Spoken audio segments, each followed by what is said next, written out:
el gran terremoto del año 1960 que sacudió a gran parte del territorio del centro-sur de Chile. Entonces hemos querido invitarles a compartir una conversación sobre este tema, que es en el fondo un patrimonio geológico, cultural, ¿verdad?, nuestro, muy sureño.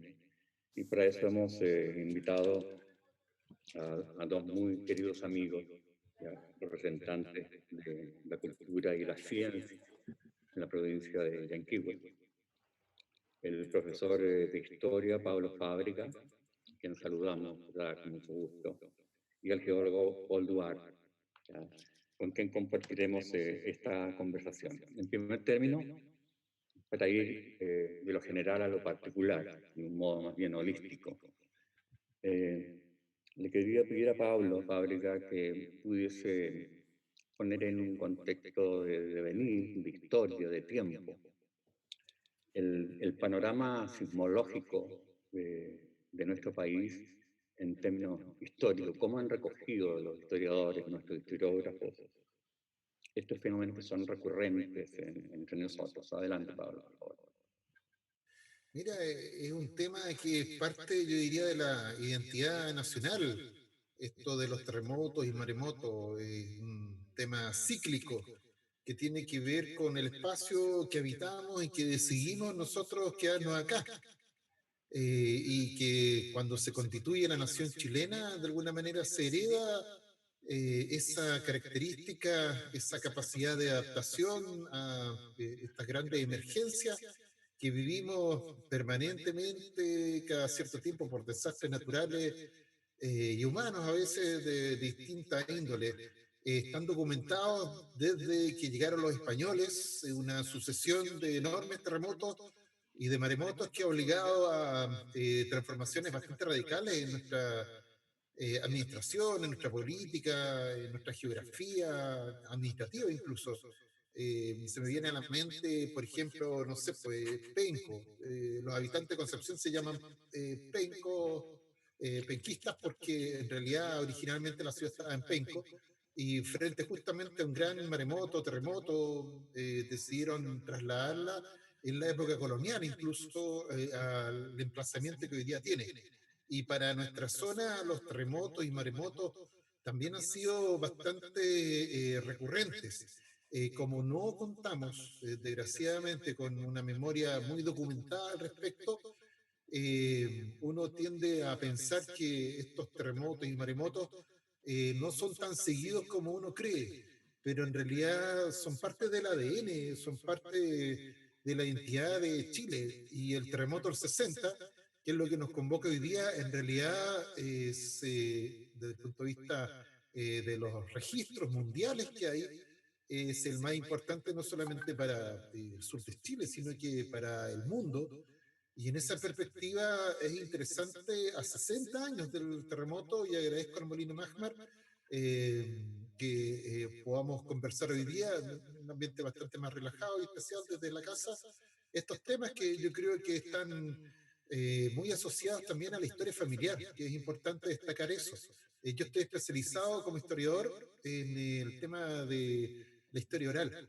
Y me impresiona que es un tema muy vívido, a pesar de que es hace 60 años, y hace 60 años probablemente no quede tanta gente viva, pero es un tema que se transmite en las cocinas, que se transmite en los recuerdos del colegio, es un tema que está muy allí presente, pero lo que quiero destacar también para iniciar esta conversación es que a pesar de que, como decía, está en el ADN, hay un registro por lo menos documentado los últimos 200 o más años, 500 años, quizás con la llegada de los españoles. Hablábamos con Paul Duarte un poco antes, que a pesar de todo eso, por ejemplo, yo trabajo en el sistema público, en la Municipalidad de Puerto Montt, en el DAEM, y todo lo que son los programas de prevención frente a desastres naturales, uno toma, no sé, pues uno lo puede ver en las páginas web de internet de los mismos colegios, y es un copy-paste, o sea, es un tema estándar, no se recupera nada de la memoria de los vecinos de lo que estamos conversando ahora justamente, y tampoco se recupera en los informes geológicos. Entonces, siento que los chilenos, a pesar de toda esta historia, a pesar de todo este ADN, nos cuesta mirar con los pies bien puestos sobre la tierra, nos cuesta mirar más allá del día a día y no tenemos conciencia del contexto en que estamos viviendo. Yo creo que este tipo de ejercicios que estamos haciendo hoy día no debería ser una vez al año, sino que debería ser un ejercicio permanente en la escuela y hacer ejercicio relacionado con estos testimonios de los vecinos que conocen muy bien por dónde son los desastres geológicos y por otro lado los informes de los especialistas como Paul, que deberían ser una especie como de Biblia de todo lo que los chicos tienen que aprender en el colegio. Entonces, por ese lado creo que estamos mal, pero por otro lado creo que es parte de nuestra esencia. Bien, gracias, Pablo. Sin ánimo de sacralizar a Paul, que nos cuente parte de su vida. Es muy interesante para nosotros conocer el punto de vista de la ciencia, de la geología, y ver cómo se sitúa este evento de hace 60 años en el contexto también, ¿verdad?, de los otros movimientos importantes que han ocurrido en nuestro país. Paul Duarte, adelante. Gracias Clemente, gracias Pablo, gracias al Molino Magmar por la invitación a este conversatorio y sobre todo porque nos convoca un tema con una componente geológica importante y por supuesto una componente geológica importante porque tal como lo destacaba Pablo, el terremoto del 22 de mayo de 1960 que ocurrió un día domingo a las 3:10 es el terremoto más grande que se ha registrado instrumentalmente en el mundo, alcanzó una magnitud de 9.5. De lo general o lo particular, como lo planteaba Pablo, estos terremotos son cíclicos. En efecto, vivimos en un margen continental activo, que es todo el borde suroccidental o borde occidental de Sudamérica, y en un régimen de convergencia de placas donde la interacción de la placa oceánica con la placa continental genera estos terremotos, que los terremotos no son otra cosa que una ruptura de roca que se genera en profundidad, aproximadamente 35 o 40 kilómetros, porque la placa de Nazca, la placa oceánica, al ser más densa, más pesada, se introduce bajo la placa sudamericana, que es más liviana. De esta manera se genera una ruptura de roca y esta ruptura de roca se propaga como onda sísmica. En efecto, estos terremotos son recurrentes y están básicamente en los registros históricos. Cronistas españoles han destacado la ocurrencia de otros terremotos. Y es así como en la zona sur de Chile se estima a través de algunos registros de que en 1575 habría ocurrido un terremoto con características similares al que ocurrió en Valdivia el año 1960. En realidad es denominado terremoto de Valdivia del año 1960, pero sin embargo la ruptura asociada a lo que se rompe en la corteza va desde la península de Arauco al Golfo de Penas, es decir, abarca aproximadamente 1000 kilómetros. Y por lo tanto se genera una serie de efectos a lo largo de esta zona de ruptura y que estos efectos superficiales del terremoto trajo como consecuencia que el hecho de que hayan fallecido aproximadamente 2.000 personas, 3.000 personas resultaron heridas y aproximadamente 2 millones de personas quedaron sin hogar. Como efectos importantes del terremoto del año 60, destacamos que se generaron alzamientos y hundimientos del terreno, se generaron fenómenos de inundación, se generaron fenómenos de remociones en masa, tanto en la zona costera como en la zona cordillerana. Se desencadenó un tsunami con características transoceánicas, es decir, no solamente impactó y golpeó la costa de Chile, sino que también atravesó todo el Océano Pacífico hasta llegar a las costas de Japón y Rusia, impactando con efectos de destrucción y pérdidas de vidas también. Y por otra parte, también se desencadenó una erupción volcánica, que fue la erupción del complejo volcánico Puyehue-Curruncauye. Por lo tanto, esto trajo como consecuencia gravísimos daños entre Concepción y Chiloé, siendo las ciudades más afectadas Valdivia, Corral, Puerto Montt, Ancud y Castro. Esto en términos generales, y de ahí podemos, ¿verdad?, analizar cada uno de estos efectos que yo les he presentado, como son los alzamientos y hundimientos, tsunami, erupciones volcánicas, remociones en masa. Gracias, Paul. Te voy a compartir la lectura de un texto. Soy una de esas pocas personas que quedan vivas, ¿verdad? Que vivieron el terremoto. Yo tenía 7 años y vivía en Valdivia, a la orilla del río Callecaya, en el barrio Coyico, ahí al lado del río. Digamos. Estaba mi casa, la calle, que venía al Maceo y estaba el río al tiro. También los terremotos tienen efectos, ¿verdad?, culturales. Y también, ¿verdad?, yo pienso que remeció en cierto modo la literatura del sur de Chile. En el año 1984 yo publiqué este libro que se llama Carramahuén. Son 2 palabras mapuche que más o menos significa ciudad donde llueve mucho, o lugar donde llueve mucho.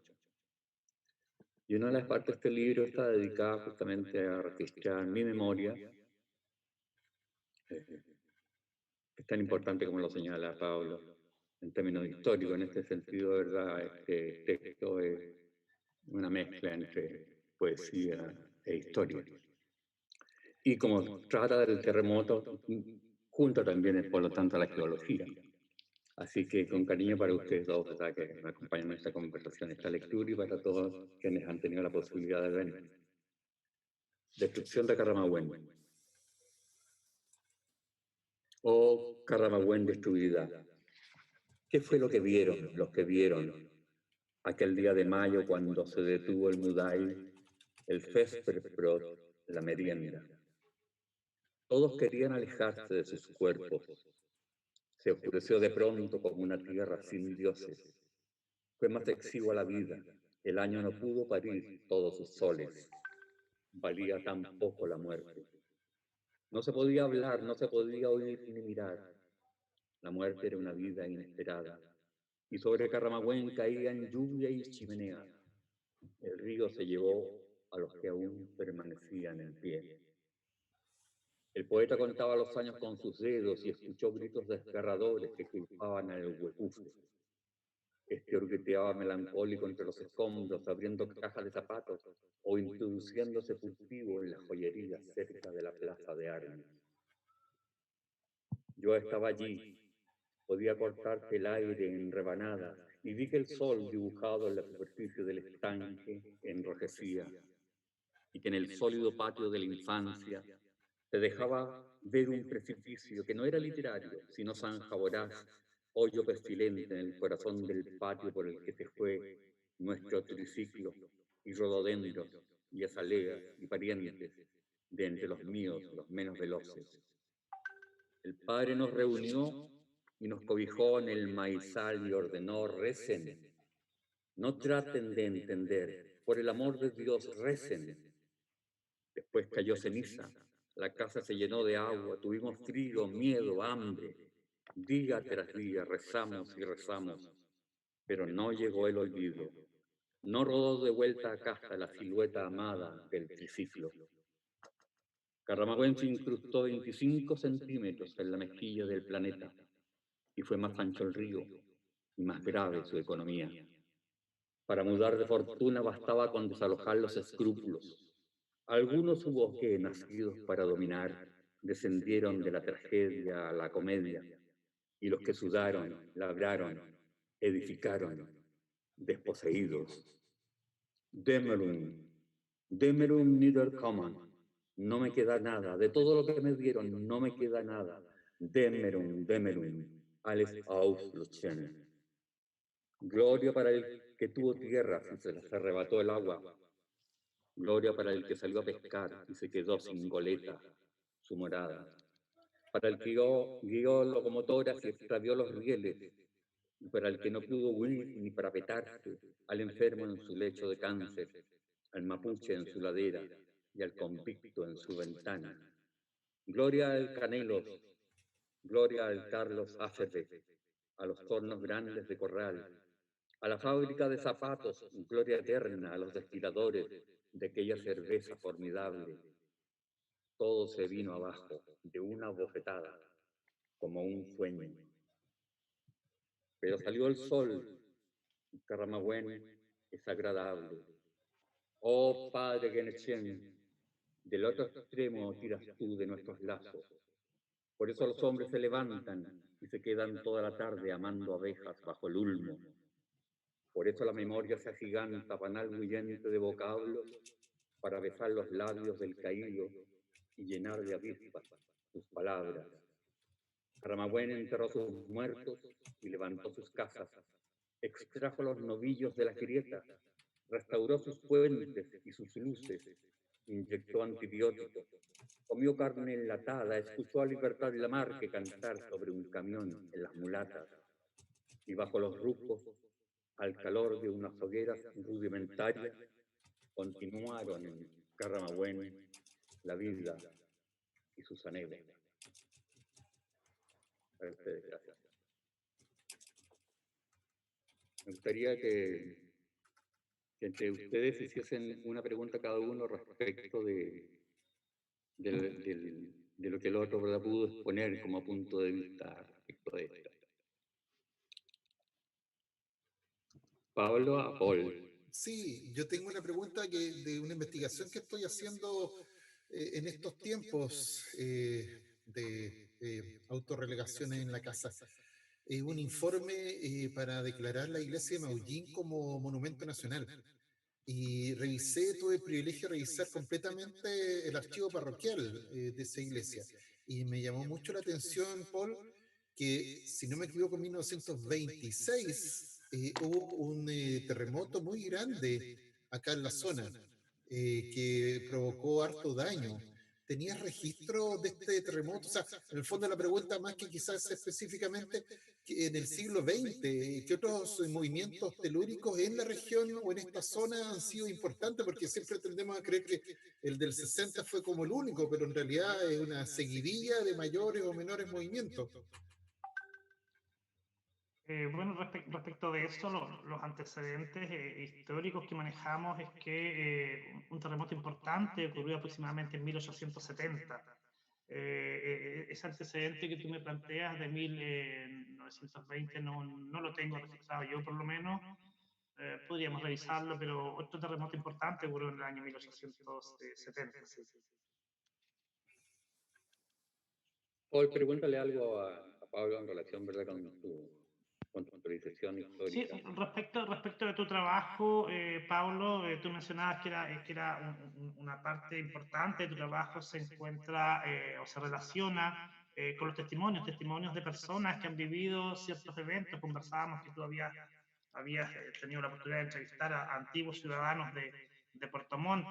¿Qué experiencia has tenido tú entrevistando a antiguos ciudadanos de Puerto Montt o que vivieron la experiencia? ¿Cuáles son sus apreciaciones de lo ocurrido? Porque a mí me ha tocado entrevistar a personas, trabajamos en la creación de un video que todavía no está disponible para todo público, pero esperamos ponerlo pronto en conocimiento de la ciudadanía, pero me gustaría conocer un poco de tu experiencia respecto de entrevistar relatos de personas respecto al terremoto. Mira, siempre ese tipo de entrevista es bastante duro porque cuando uno le pide a alguien que recuerde, de alguna manera está volviendo a vivir ese momento. Y para ponerlo en contexto, no sé, quizás para dar un ejemplo bien concreto, yo creo que uno de los lugares más dramáticos, voy a centrarme en dos, para no solamente ser autorreferente a Puerto Montt, uno en Maullín y otro en Puerto Montt. En Puerto Montt, según el informe de Jorge Bram Jurasek, que era el intendente, que estaba vivo hasta hace muy poco, tuve la oportunidad de entrevistar varias veces y de leer su informe que él hizo oficial sobre el tema del terremoto. El lugar más afectado fue la población modelo, que para los que no lo sepan, está allí en la primera terraza colindante con el cerro, subiendo por Padre Harker. Ese es como el sector de la población modelo, una población obrera, una población sencilla. En Puerto Montt murieron, según el informe oficial, entre 80 y 100 personas. Y solo la población modelo, más o menos, murieron 40 personas. Pero lo más trágico es que no murieron directamente por el terremoto, sino que murieron por algo que es bastante recurrente y yo creo que Paul ahí también nos puede ilustrar, que es el tema de los deslizamientos de tierra. Eso provocó mucho más muerte que el mismo terremoto. Y en el caso de Maullín también fue así, no fue el mismo terremoto, sino que fue el maremoto posterior el que provocó tantas muertes. En Puerto Montt, en la población modelo, fueron varias casas, aproximadamente unas 8 o 10 casas que fueron sepultadas literalmente por esta ola de material, de barro, etcétera. Y la gente que estaba allí quedó, digamos, enterrada en vida. Y esos testimonios están vigentes, o sea, la mayoría de esas familias tienen alguna persona viva que ha contado ese relato y para los vecinos también es algo que está vivo, porque es algo que ellos vivieron y que de alguna manera les han transmitido sus antepasados, sus parientes cercanos. Eh, en Maullín también me impresiona mucho el caso de Quenuir, que está en la ribera norte del río Maullín, porque Maullín mismo se afectó, pero no fue tan afectado, sino que esta casa, este caserío en realidad, eran más o menos unas 200, 300 personas y por lo menos la mitad murió inmediatamente al ser arrastrado por estas olas. La gente alguna no reaccionó bien y trataron de salvarse metiéndose en botes, buscando refugio en lugares que no eran tan seguros y el mismo caserío estaba muy expuesto, entonces prácticamente desapareció. Pero con lo que quiero concluir, sí que me duele hasta hoy día, es que a pesar de lo que estoy diciendo, de que los testimonios están allí, todavía están como de primera mano, las fuentes más directas, tanto en Maullín como en Puerto Montt, no tenemos ni una placa, ni no sé, una lista de las personas que efectivamente murieron. O sea, yo entiendo que en la tragedia del momento, por las circunstancias del terremoto, maremoto, que la ciudad demoró más o menos unos 5 o 10 años volverse a poner de pie en su distinta infraestructura, no se pudiera hacer, pero me duele que como seres humanos, aún hoy día, todavía no tengamos una lista clara de quiénes fueron los que murieron. De hecho, no sé si sabías, Clemente, pero las estimaciones que hay de muertos en todo este amplio 1000 kilómetros que decía Paul, son más o menos de 2000 personas, pero es una cifra absolutamente imprecisa, o sea, no hay claridad al respecto, y libros, bibliografía, investigaciones, etcétera, sobre estos temas a nivel humano, es muy poco lo que hay, a pesar de que está muy vivo entre las comunidades. Bueno, por lo menos ya queda claro que tienes un proyecto en el futuro, Pablo. Eh, el terremoto también desde el punto de vista de la creación, para la gente que escribe, que pinta, que hace teatro, que hace cine, también significó, ¿verdad?, un tema durante muchos años, ¿verdad?, fue el motivo principal de esa creatividad. Y recuerdo yo en mis años de infancia y adolescencia en Valdivia, justamente, ¿verdad?, el terremoto era un gran cuento. En cada casa que tú ibas, alguien lo había vivido y lo había vivido de una manera distinta en distintos lugares. De modo tal que en el imaginario colectivo se iba conformando, se iba configurando una imagen bastante vívida de la intensidad, de la magnitud y de las consecuencias, ¿verdad?, de este gran sismo. Y era parte de la psicología sureña.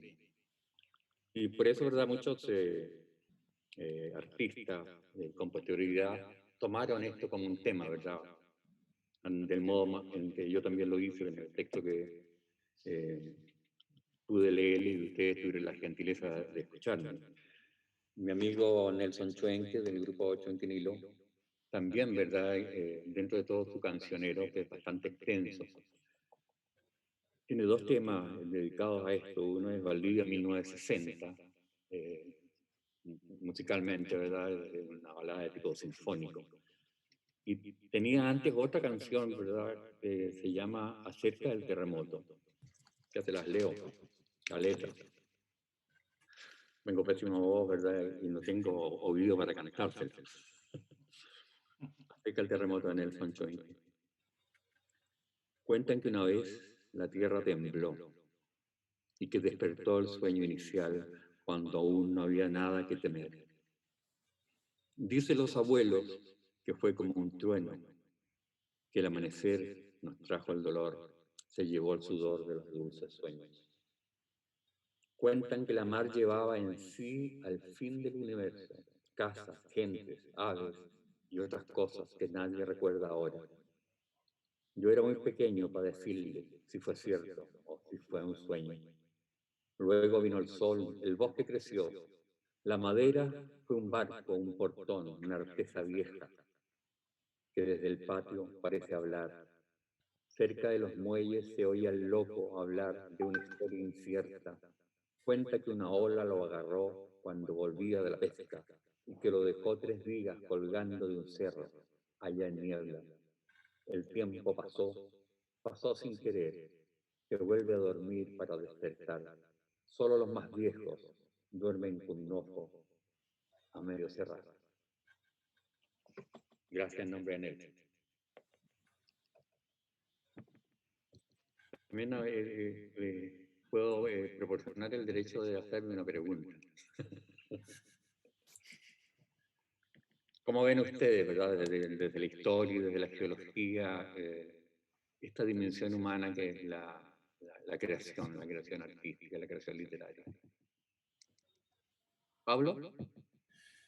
Yo creo que estoy pensando en Alfredo Jocelyn Hall, que si bien es un historiador medio polémico por sus opiniones un poco tajantes, pero lo que me gusta de él, que él lo explota mucho, pero yo creo que esa es como la línea que hay que seguir en cierta manera. La historia tiene que nutrirse no solo de los hechos, digamos, políticos o económicos, que son los como clásicos. Yo creo que la historia tiene que dar cuenta también de la cultura. Para mí la cultura es el alma de un pueblo, el alma de un territorio. Y en ese sentido el historiador tiene que sí o sí, digamos, empaparse de eso. O sea, yo creo que ustedes, los artistas, los cultores, los artesanos, los pintores, no sé, de alguna manera, por su sensibilidad, por su empatía, por todo, por su creatividad, su ingenio, su genialidad, son capaces de transmitir esto de cada comunidad. Entonces, yo creo que eso tiene que ir sí o sí en la historia. O sea, para mí es esencial el trabajo artístico para conocer el alma y la identidad de un pueblo, que es lo que tiene que ir al final de cuentas en un libro de historia. Gracias, Pablo.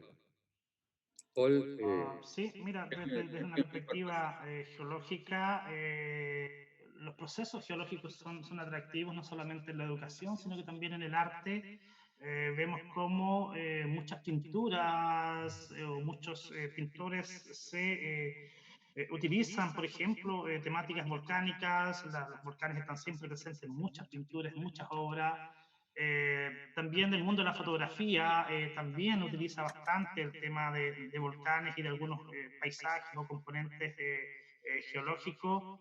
Me atrevo a decir también, en lo que tú acabas de mencionar, en el mundo de la música, Chuen Quinilo compuso unas canciones. Me atrevo también a mencionar una que probablemente quedó fuera, que es el Canelo, este barco, ¿verdad?, que realizaba viajes a Europa, y hay una canción muy bonita de Chuen Quinilo, que es el Canelo, y también entiendo de que Violeta Parra se encontraba en Puerto Montt para el terremoto de 1960 y también compuso una obra dedicada a lo que ella estaba experimentando, sintiendo en Puerto Montt. Entonces hay una relación estrecha entre lo que es geología, desde mi punto de vista, y lo que es el arte y la educación. Por eso justamente participamos de este proyecto Centro de Arte Molino Magmat, donde diversos temas geológicos son expuestos ahí.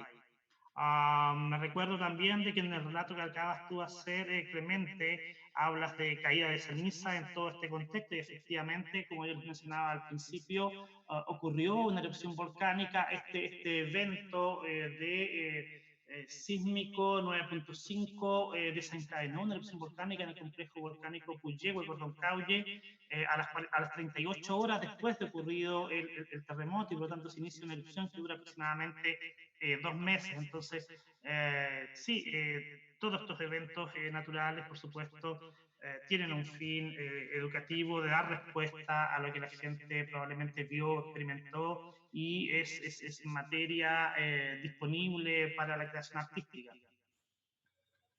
Hubo bastante información en los medios durante la semana pasada en relación con este mega evento geológico. Y yo mismo, ¿verdad?, he tenido la oportunidad de actualizar o de corregir muchísima información, de guardar la memoria y que la daba como cierta, digamos. Me imagino que también, ¿verdad?, para ti, Paul, como geólogo, habrá significado también una suerte de, eh, de recibir información complementaria con todo lo que hoy día, ¿verdad?, la ciencia y los nuevos instrumentos, la tecnología en geología permite pesquisar. Me percaté que hay avances ya muy precisos respecto de las características propiamente geológicas del sismo. ¿Cómo les puedes contar a las personas que nos están viendo y oyendo respecto a las características en términos de energía de lo que fue ese terremoto de 1960?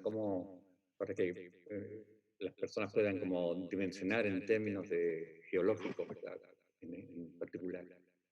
Sí, claro, como una de las primeras mediciones que se realizaron fue la magnitud, que como ya les indicaba, alcanzó una magnitud de 9.5 y por lo tanto corresponde al terremoto de mayor magnitud registrado instrumentalmente a nivel mundial. Otra de sus características es su largo de ruptura, alcanzó 1000 kilómetros de extensión. Otra de sus características ha sido investigada recientemente a través de algunos software, a través de algunos modelos.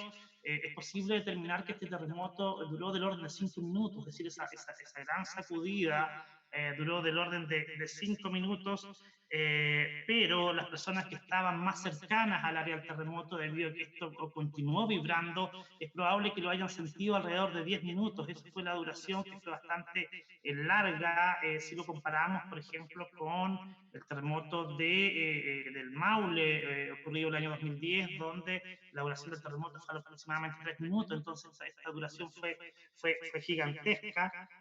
Aparte de eso, también han seguido investigaciones y han podido establecerse entonces esta relación directa que existe entre grandes terremotos y el desencadenamiento de erupciones volcánicas. También es un tema que ha sido ampliamente documentado en los últimos años.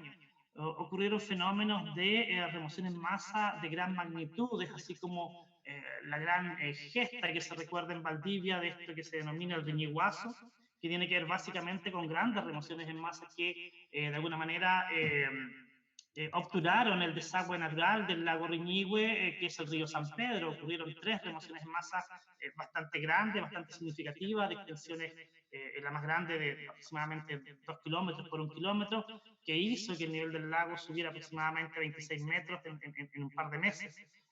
Y con el consiguiente temor de que se pudiera romper y inundar la ciudad de Valdivia. También se ha determinado en los últimos años de que se cambió, se hizo lenta, un poco más lenta la rotación de la Tierra a escalas de algunos milisegundos, y que el nivel del mar se habría elevado en todos los mares del orden de 1,7 milímetros. En realidad, esas son mediciones hechas con instrumentos que no alcanza a percibir la gente, pero sí hubieron eventos que fueron percibidos como el alzamiento en la región costera, como el hundimiento de ciertas áreas de Valdivia, como las remociones en masa, y efectos sobre la infraestructura bastante notables. Entonces, todo eso, por supuesto, ha sido compilado, ha sido estudiado y de alguna manera han servido para que sean consideradas, y como debieran ser consideradas, en lo que es las normas sísmicas de construcción y en lo que tiene que ver con la planificación territorial, que debieran considerarse todos estos efectos y todos estos impactos que eventualmente pudieran causar en la población. Así que desde el año 1960 ha avanzado mucho el conocimiento desde el punto de vista geológico, y ha sido posible modelar estos eventos y determinar algunos parámetros, por ejemplo, de que cuando la placa sudamericana, la placa de Nazca, se hunde bajo la placa sudamericana, se desplaza alrededor de 40 metros, es decir, a lo largo de 1000 kilómetros, 40 metros, esta ruptura, esta placa se rompe y se introduce bajo la otra, liberando energía, una gran cantidad de energía, y se estima de que aproximadamente un tercio de esto, aproximadamente 15 metros, es lo que se levanta el fondo oceánico, que permite activar completamente una columna de agua que finalmente genera un tsunami. El tsunami también ha sido modelado recientemente y es posible en algunas páginas del Servicio Geológico Norteamericano particularmente ver cómo esta gran ola se desplaza desde las costas chilenas hasta las costas de Japón y de Rusia. En 24 horas aproximadamente está todo este modelamiento, es posible hoy en día acceder a ese conocimiento. Así que desde el año 60, ahora 60 años después, se ha avanzado bastante en el conocimiento de los terremotos y sus efectos e impactos en nuestro país. Gracias, Paul. Pablo, ¿cómo evalúas tú desde el punto de vista de la historiografía los modos de adaptación que tuvo que realizar la sociedad chilena en términos políticos, económicos, culturales? Mira, yo coincido con Paul que ha habido efectivamente, desde el punto de vista de la ciencia, la tecnología, bastante avances para poder entender este fenómeno. Pero, desgraciadamente, en nuestro país, en mi opinión, hay un problema serio con la memoria.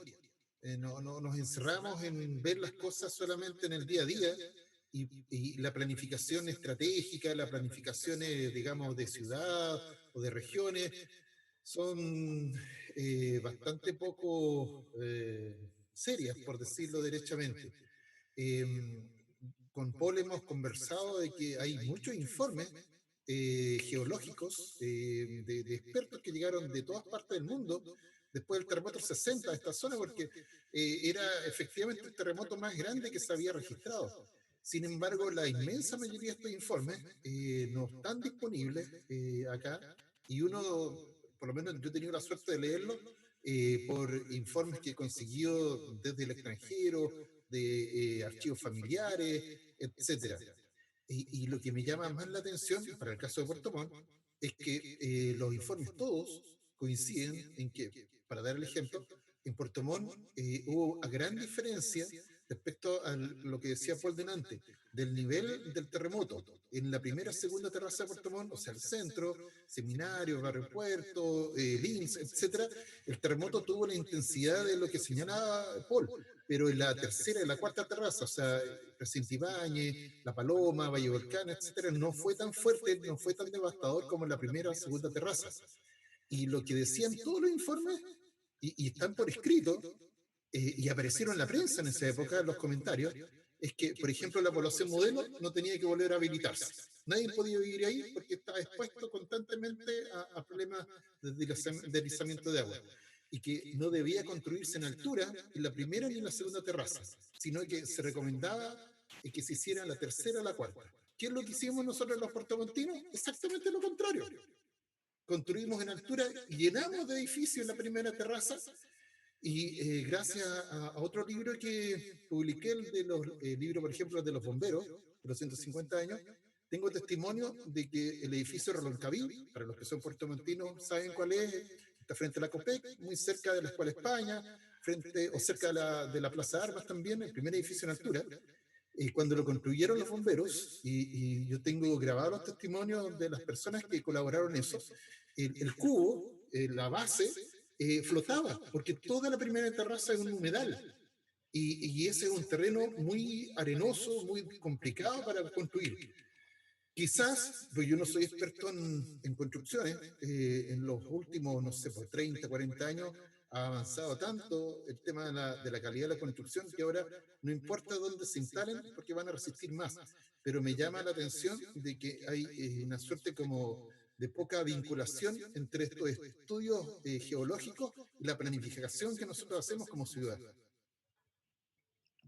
Gracias, Pablo. Para ir cerrando esta conversación, eh, quisiéramos pedirle a Paul que nos pudiera dar cuál es su punto de vista en relación con la posibilidad de incorporar una educación geológica en relación con la sismología e incorporarla de una manera habitual, digamos, en nuestro establecimiento educacional. Nosotros estamos como Oficina Técnica Puerto Varas intentando avanzar en transmitir el conocimiento geológico hacia la comunidad, particularmente a los colegios. Cada una de nuestras exhibiciones son visitas guiadas y tratamos de que el conocimiento geológico, tanto erupciones volcánicas como remociones en masa, como terremotos, pueda acceder la comunidad, pueda acceder los colegios. Estamos justamente trabajando con Pablo, hemos estado con algunos acercamientos con el municipio de Puerto Montt, en el intento de que este conocimiento llegue a la comunidad, llegue a los estudiantes. Entendemos que cada vez que podamos incrementar el conocimiento, vamos a poder estar mejor preparados por un eventual escenario futuro. Recientemente, pensando en que justamente el fenómeno sísmico debe ser conocido por la comunidad, postulamos a un proyecto, un pequeño proyecto del Fondo Social, que lo adjudicamos el año pasado. Preparamos un video en que justamente incluimos a un historiador como Pablo, que nos relató la historia detrás de esta gran remoción en masa que afectó a la población modelo. Recurrimos a algunos vecinos que experimentaron el terremoto y por lo tanto hicimos un video que esperamos prontamente esté disponible. Teníamos la idea de organizar un gran seminario también con el apoyo de las autoridades locales, con el apoyo tanto a nivel regional como comunal, y la pandemia nos frenó un poco, digamos, en el sentido de que teníamos organizado todo para ahora mayo, haber hecho un gran evento, seminario, principalmente para estudiantes y para la comunidad. Estamos haciendo algunos esfuerzos y esperamos nosotros estar ahí acompañados por las autoridades, fundamentalmente los municipios, que puedan incorporar este conocimiento. Estamos como servicio abiertos a que podamos transmitir el conocimiento justamente para disminuir el riesgo de desastre. Gracias, Paul. Pablo, desde el punto de vista de la educación y de la historia particularmente, ¿cómo ves la posibilidad de que pudiese generarse una microasignatura o incorporar el tema de la historia sismológica de Chile dentro de lo que es la enseñanza regular de la historia? Mira, es que ahí lo que decía Polo, o sea, ya estamos trabajando hace, yo creo, unos 2 años, un año, una alianza entre la Municipalidad de Puerto Montt y el SENAGEOMIN para poder no solamente hacer actividades específicas en determinadas fechas, que son importantes, exposiciones, charlas, etcétera, sino que para mí, como profesor, lo fundamental es incorporarlo, como tú bien dices, Clemente, al currículum escolar. Y hay una línea por donde se puede hacer y que es obligatoria para todos los establecimientos. Uno recordará, los que somos un poquito más antiguos, el plan DAISY. Plan DAISY es un plan que tienen que tener todas las escuelas para una emergencia. Y hoy día ya no se llama Plan DAISY, pero sigue siendo un plan obligatorio que todos los establecimientos, independientemente que sean particulares, que sean públicos, subvencionados, tienen que tener. Creo que ese es como el nicho, ya que es obligatorio para poder trabajarlo, pero yo creo que hay que incorporar dos cosas. Y las dos son importantes. Por un lado, el tema técnico, que es la información disponible a través del SENAGEOMIN o de otras instituciones, pero por otro lado, para mí, tan importante como eso, y lo hicimos con varios geólogos de la oficina SENAGEOMIN, es poder identificar testimonios de vecinos, ojalá que sean apoderados del establecimiento, el papá, el abuelo, quizás, que hayan vivido algún desastre natural. El terremoto, por ejemplo, en la escuela 2 lo hicimos, en la escuela 2 argentina, lo hicimos con una escuela de Correntoso también, en donde los vecinos le contaban a los niños, mira, esto fue lo que viví en tal parte donde se salió el río, en tal parte donde llegó, en tal calle fue donde llegó la ola esta de deslizamiento de tierra, de material, etcétera. Entonces creo que eso le da mucho más sentido, más emocionalidad, más vinculación con su propia familia. Yo creo que a través de esa forma, esta experiencia del terremoto y en general de todos los terremotos, desastres naturales, va a poder ser trabajado de una manera más integral y permanente, que es lo que a nosotros nos interesa. Gracias, Pablo. Paul, ¿cuál es, para contarle de verdad a la gente que nos está escuchando y viendo, cuál es la relación del SENAGEOMIN con el Centro de Arte Molino Magma y cómo la geología está también, ¿verdad?, ocupando un espacio allí de comunicación? Sí, por supuesto, el año 2016, después de varios años de estar participando, colaborando de esta iniciativa, logramos que finalmente el tercer piso del Centro de Arte Molino Magmar fuera entregado para su administración a Cernagiomín. Lo que nosotros gestionamos los recursos para financiar lo que tiene que ver con la operación diaria de esta sala, pero sin embargo estamos aspirando a un proyecto bastante mayor, que es un proyecto de una sala de exhibición volcanológica con ciertos elementos tecnológicos que permitan mostrar la geología de la región, los volcanes y los fenómenos de remoción en masa. Es un proyecto bastante grande, bastante ambicioso, yo diría que como único a nivel probablemente de país de Sudamérica, pero sin embargo, mientras gestionamos los recursos para que este proyecto pueda llevarse adelante, lo que estamos haciendo es establecer exhibiciones periódicas que duran del orden de 2 meses, realizamos del orden de 5 o 6 al año, y con la modalidad de que sean visitados por los colegios, los colegas geólogos, hacemos visitas guiadas, por lo tanto es posible una interacción directa entre alumnos con los colegas geólogos. Te cuento que en noviembre teníamos montada la exhibición Pilauco, un sitio ancestral de poblamiento en Sudamérica, para lo cual compartimos con los colegas de Valdivia, Universidad Austral, y tenemos montada una exhibición ahí, la que lamentablemente no ha podido ser visitada por las circunstancias en las cuales nos encontramos como país, pero vamos a ver las alternativas, quizás algunos videos explicativos para entregar a la comunidad, podamos desarrollar en este tiempo, pero siempre hemos tenido o intentado una vinculación entre el mundo científico, el mundo de la educación y también extenderlo hacia el mundo turístico, que puedan acceder a visitar y conocer la geología de la región. Gracias, Pablo. Sí. Sí, es que quería hacerle una pregunta a Paul que aparece en el Instagram y que me parece súper relevante, porque mi experiencia me dice que hay muchos mitos respecto al tema de los terremotos. El imaginario que Sai Clemente nos puede ilustrar es súper potente. Por ejemplo, en Puerto Montt la gente jura y se enoja cuando uno le dice que no fue así, que la población modelo hasta allá llegó la ola para el terremoto. Y eso es absolutamente falso. Eso fue efectivamente una ola, pero fue por otra razón, porque hubo una salida de agua ahí del cerro, de la subida a Santa Teresa.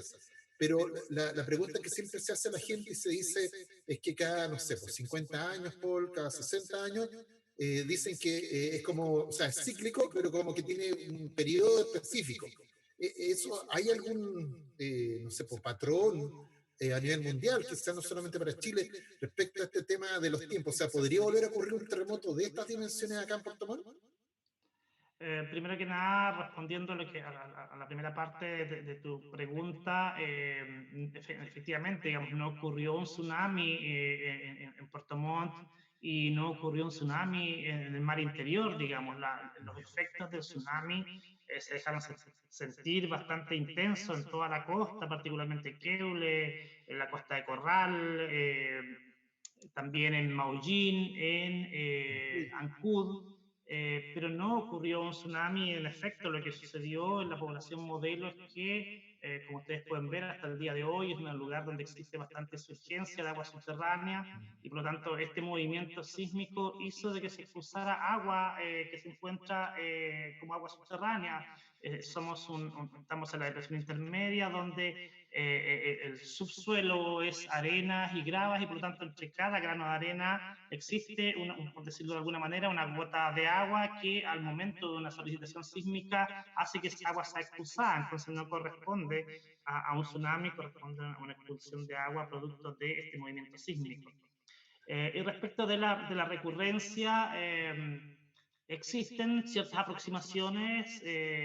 El terremoto del año 1960 probablemente tenga un símil con uno ocurrido en 1575, y por lo tanto, así de manera bastante gruesa, se estima que la acumulación de energía para generar un terremoto como el de Valdivia, se necesitan aproximadamente que las placas estén trabadas del orden de 300 a 400 años. Por lo tanto, ese es el tiempo como que se estima así bastante grueso de recurrencia de un evento. Para que se genere un evento de magnitud 8, la brecha sísmica, es decir, la no ocurrencia de un terremoto probablemente está cercano entre 150 y 200 años, y toda nuestra costa se encuentra expuesta a que cada cierto tiempo ocurran terremotos de magnitud 7, como lo ocurrió, por ejemplo, el 25 de diciembre del año 2016 en Chiloé. Entonces, somos un país sísmico en que la recurrencia es bastante intensa y, por lo tanto, debemos estar preparados y esos son más o menos, así de manera gruesa, las magnitudes que se manejan en términos de recurrencia. Hay una cultura preventiva desde el punto de vista geológico que sea recomendable, digamos, como instrucción la población. ¿Existe o no hay nada que hacer frente a un sismo? Mira, los terremotos van a ocurrir. Creo que hay algunas recomendaciones que se pueden hacer. Por ejemplo, las personas que viven en laderas inestables deben estar particularmente preocupadas del tema. En las laderas de alta pendiente, en todo lugar, es posible que se generen fenómenos de remoción en masa. Las personas que han construido sobre humedales, es posible que se generen fenómenos de liquefacción, es decir, esta sacudida con expulsión de agua y asentamiento diferencial de los terrenos. También, si alguien construyó sobre un humedal, especial cuidado. Y lo otro es que especial cuidado cuando ocurre un terremoto de una magnitud importante, en que las personas no pueden mantenerse de pie porque es bastante probable que se vaya a generar un tsunami. Por lo tanto, la recomendación de alejarse de la costa debe seguirse, digamos. Después que ocurre un terremoto costa afuera, aproximadamente a los 15 o 20 minutos se genera un tsunami. Y por tanto también eso debe ser seguido. Esas son como medidas prontas, y las otras tienen que ver ya, como indicábamos al inicio de esta conversación, en que los elementos o los instrumentos de planificación territorial consideran el peligro sísmico al momento de planificar las ciudades, y que efectivamente se construya siguiendo la norma sísmica que se estableció en Chile después del terremoto del año de 1960. Nuestra labor en los últimos terremotos ha estado también destinada a apoyar como servicio a los temas de reconstrucción, el tema de ubicación de campamentos post-terremotos, puesto que quedan áreas inestables. Así que hemos estado bastante activos en la colaboración con la autoridad en los terremotos, tanto el año 2010 como los ocurridos el 2014 en el norte del país y el 2016. Entonces existen efectivamente algunas recomendaciones que la población debiera seguir y tener conocimiento respecto a estos eventos. Tal vez si ustedes se siguen juntando, podrían llegar a hacer una especie de manual de uso práctico que debería estar en todas las casas, digamos, en todas las cocinas, en Excelente. todas las repisas. Quizás puedan sacar adelante ese proyecto.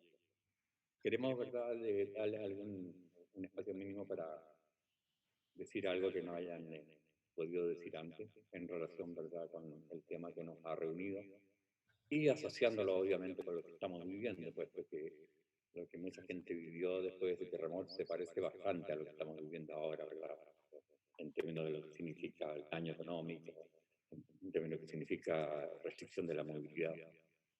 ¿Qué me dicen, Paul?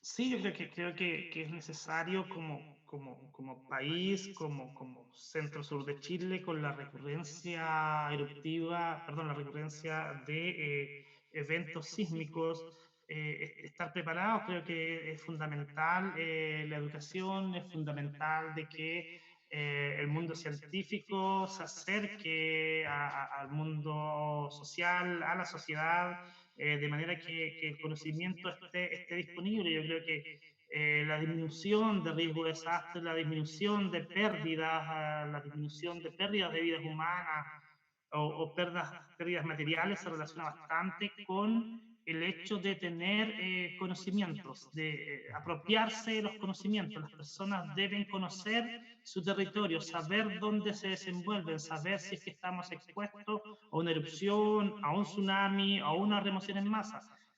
Creo que esa es una manera bastante eficiente de disminuir el riesgo de desastre. Así que también nosotros trabajamos cercanamente con ONEMI, estamos trabajando de algunas mesas técnicas que tienen que ver con erupciones volcánicas, con remociones en masa y esperamos poder avanzar en todo lo que es el peligro sísmico de la región. Entonces, creo que un hecho fundamental, importante, es que nos acerquemos, nos comuniquemos y transmitamos el conocimiento.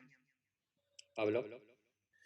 Mira, coincido también totalmente con Paul. Yo creo que tiene que haber un acercamiento que en general por nuestra cultura nacional no se da mucho entre la ciencia dura, el conocimiento especializado que hay en el Senagiomín y en otras instituciones, con el mundo social, con el mundo educativo, con el mundo popular. Yo creo que la memoria viva de la gente es fundamental, pero esa memoria hay que ponerla por escrito, hay que vincularla con los conocimientos científicos, hay que cruzarla, y las dos son importantes. Por eso yo creo que la idea, Clemente, que dabas tú de una especie como de manual que esté presente a través de, puede ser los planes de emergencia, puede ser de otra parte, pero yo creo que hay que asegurarnos como sociedad de no olvidar y poder aprender las lecciones del pasado, porque a mí me duele, no sé si lo han visto ustedes, que generalmente lo que decía Paul delante, que en el tema del mar abierto,